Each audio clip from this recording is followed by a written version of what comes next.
খোলার ময়দানে উপস্থিত মুসলিম জনতা, আজকে আলাউদ্দিন জিহাদি জুমার নামাজ পড়েছে চট্টগ্রামের বদ্দারহাটে। আমি হুসনে জান নিয়ে এক মসজিদে প্রবেশ করলাম। বদ্দারহাটে নতুন থানার ওইদিকেই বড় রাস্তার অপোজিটে একটা মসজিদ আছে পুকুর পাড়ে, সেখানে নামাজ পড়তে গেলাম। অবসর আছে, একটু আগে ভাগে মসজিদে চলে গেছি। আলোচনা শুনতে শুনতে এক পর্যায়ে শুনতেছি মসজিদের খতিব সাহেব তিনি বলতেছেন যে ইমাম হুসাইন রাদিয়াল্লাহু আনহুকে নিয়ে বেশি বাড়াবাড়ি করা ঠিক না। ইমাম হুসাইন রাদিয়াল্লাহু আনহুকে নিয়ে এই করে সেই করে, মানে এক ধরনের সমালোচনা করে পরক্ষণে তিনি বলতেছে ইয়াজিদের ব্যাপারও বেশি বাড়াবাড়ি করা যাবে না। ইয়াজিদের তেমন কোনো দোষ ছিল না, এমন ইয়াজিদ সাহাবী ছিল। নাউজুবিল্লাহ বলেন। ইয়াজিদকে সাহাবী বলে উনি আখ্যায়িত করলেন, শব্দটা 2 থেকে 3 বার বললেন। আমি চিন্তা করলাম আমি কি ভুল শুনতেছি। সাথে আমার মুফতি আসাদুজ্জামান সাহেব ছিল, তাকে জিজ্ঞাসা করলাম যে আসাদ ভাই, উনি কি ইয়াজিদকে সাহাবী বললো নাকি? কারণ আমার শোনার মতো তো ভুল হতে পারে। আমি আরেকজনকে জিজ্ঞাসা করলাম, ভাই উনি কি ইয়াজিদকে সাহাবী বললো নাকি? তো ওনারা বলতেছে তাই তো বললো মনে হচ্ছে। আমি তখন দাঁড়িয়ে বিনয়ের সাথে বললাম যে সম্মানিত খতিব সাহেব, আমি একজন মেহমান, আপনার আলোচনা শুনলাম, বিনয়ের সাথে জানতে চাচ্ছি আপনি কি ইয়াজিদকে সাহাবী বলেছেন? উনি সগৌরবে সিনা ভাসিয়ে পুনরায় বলতেছেন, হ্যাঁ আমি ইয়াজিদকে সাহাবী হিসেবেই মানি।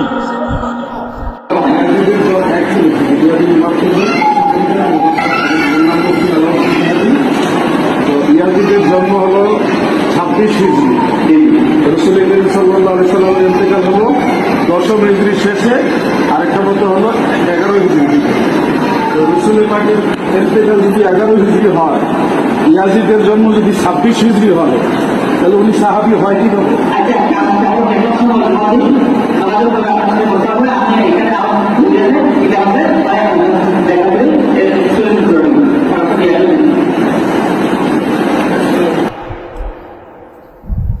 আমি তৎক্ষণাৎ বললাম আপনারই বক্তব্য সঠিক নয়, ইয়াজিদ কখনোই সাহাবী নয়।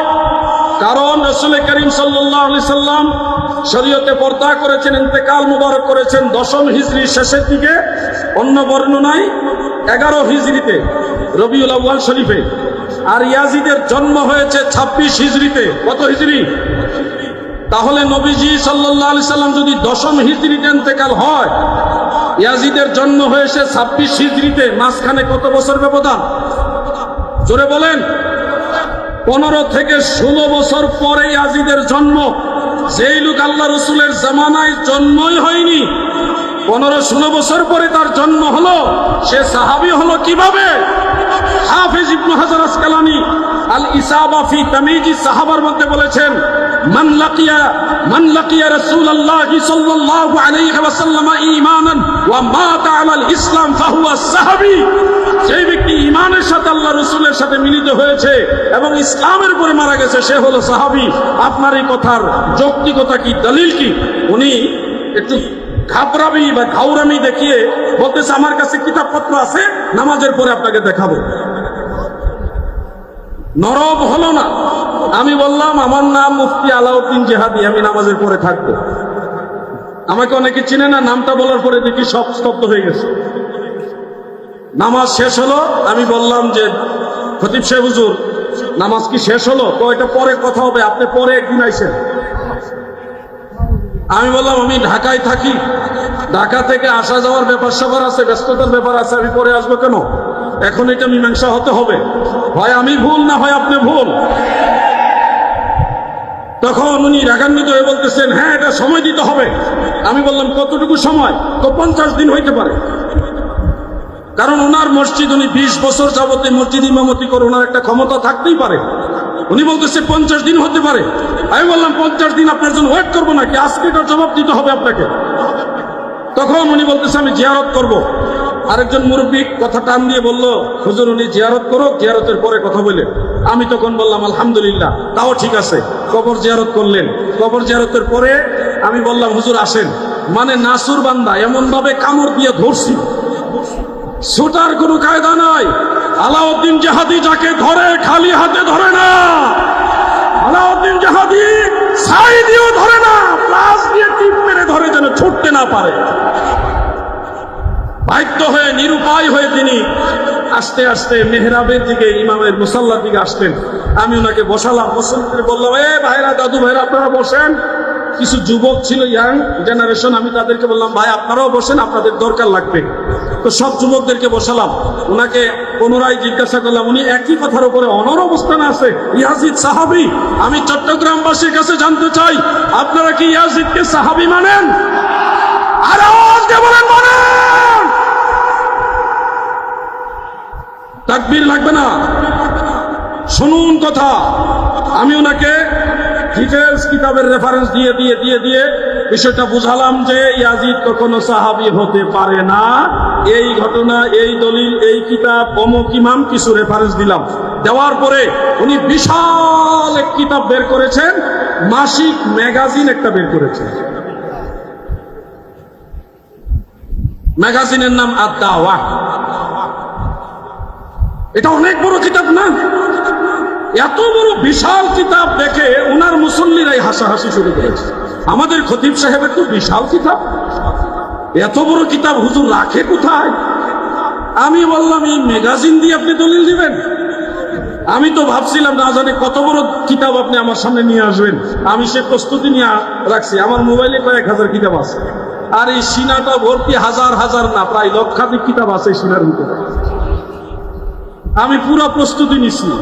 উনি ম্যাগাজিন নিয়ে দাঁড়াইছে, বললাম ঠিক আছে, আপনার কষ্টটা সার্থক হোক, আপনি এই ম্যাগাজিন থেকে দেখান যে ইয়াজিদ সাহাবী কোন জায়গায় লেখা আছে। এখন উনি অনেক কষ্ট করে ইমাম জাহাবী রহমতুল্লাহ আলাইহির একটা কওল বের করলেন।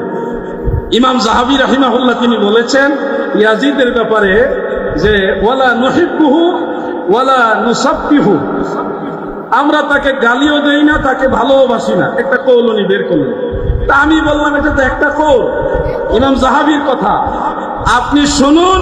ইয়াজিদ এত বড় ভয়ঙ্কর লোক ছিল, সেই ইয়াজিদের হুকুমে মক্কা মুকাররমায় আক্রমণ হয়েছিল।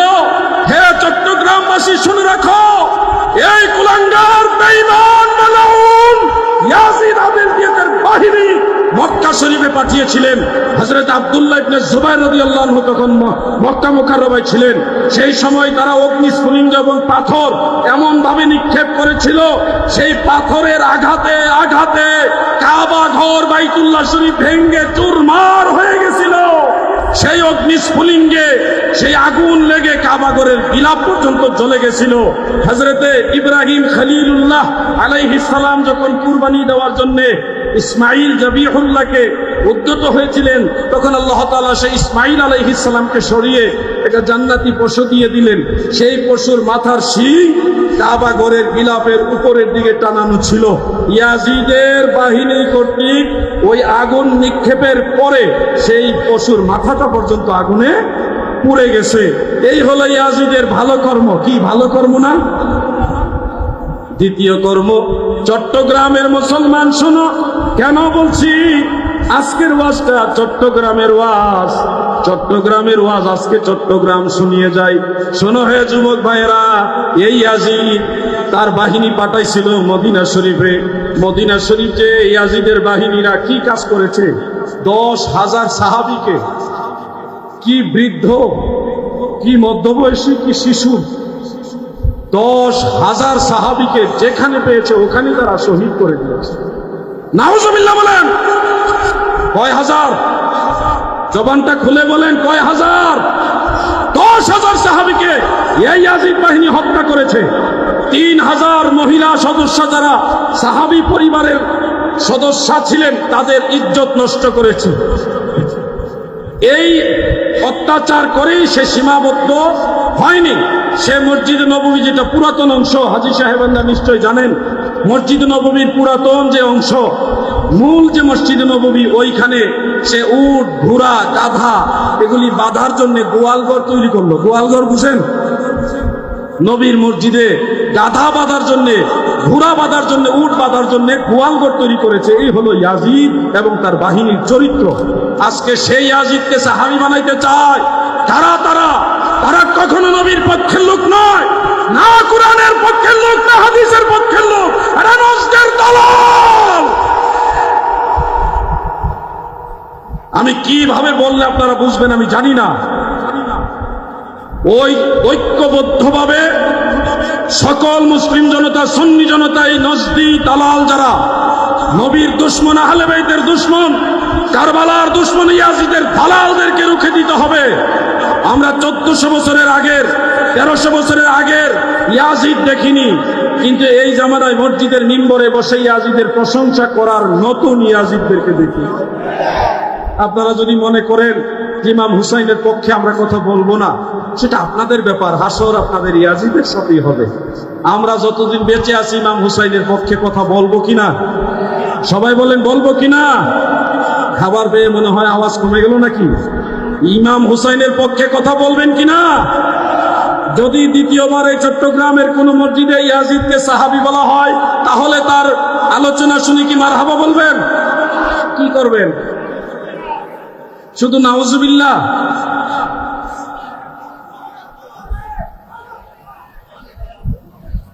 আমি দেখলাম পদ্মারহাট ওই মসজিদে কমিটি যারা ছিল বেশিরভাগই খতিব সাহেবের ভক্ত, কিন্তু আল্লাহর কি দয়া, আমি যখন বিষয়টা বুঝাইয়া বললাম, সব মুসল্লি সব আমার পক্ষে চলে আসে, একজনও ওনার পক্ষে না, একজনও ওনার পক্ষে পাইলাম না। শেষে চিন্তা করলাম ওনারা নিয়ে আবার মায়ের দোষ শুরু করে, অবস্থা বেগতিক। আমি আবার পরে বললাম, খতিব সাহেব হুজুর, আপনি কি ভুলে মনে হয় আমির মুআবিয়া রাদিয়াল্লাহু আনহুর নাম বলতে গিয়া ইয়াজিদের নাম বলে ফেলছেন নাকি, এরকম নাকি? পরে দেখি আমার ডাইন পাশে হাটাজারি মাদ্রাসার 4-5 জন আলেম আছে, ওনারাও আমার মতো মুসল্লি। এই ঘটনা দেখে ওনারাও দাঁড়াইছে, 4-5 জন আলেম, তারাও এই কথাটা আবার নিয়ে গেল, বললো যে হ্যাঁ জিহাদি সাহেব, আমাদেরও মনে হয় উনি আমিরে মুআবিয়া রাদিয়াল্লাহু আনহুর কথা বলতে গিয়ে মনে ইয়াজিদের কথা বলে ফেলছে। তা আমি ওনাকে, মুরব্বীকে, খতিব সাহেবকে কানে কানে বললাম, আর বাড়াবাড়ি করেন না, করলে আপনার ক্ষতি হইব, এইটার মধ্যেই থাকেন, আর জীবনে কোনোদিন ইয়াজিদরে সাহাবী বানাইবার চেষ্টা করেন না। সুন্দর মতো সেখান থেকে বিদায় নিয়ে আসছি। আজকে আপনাদের খেদমতে এই কথাগুলি বলার উদ্দেশ্য হলো, শুধু এই মসজিদ নয়, বাংলাদেশে অসংখ্য মসজিদ রয়েছে যেখানে ইয়াজিদের দালাল আছে, আছে না নাই? সেই ইয়াজিদের দালালের সাথে কোনোদিন আমাদের ঐক্য হবে না। ইয়াজিদ এমন একজন অভিশপ্ত, এমন একজন মানউন ছিলেন, যাকে পৃথিবীর কোন ইমাম প্রশংসা করে নাই, একজন ইমামও তাকে রহমতুল্লাহ আলাইহি বলে নাই। সবাই বলছে লানাতুল্লাহ আলাইহি, আল্লাহর লানত তার উপরে, বলেন না আমিন।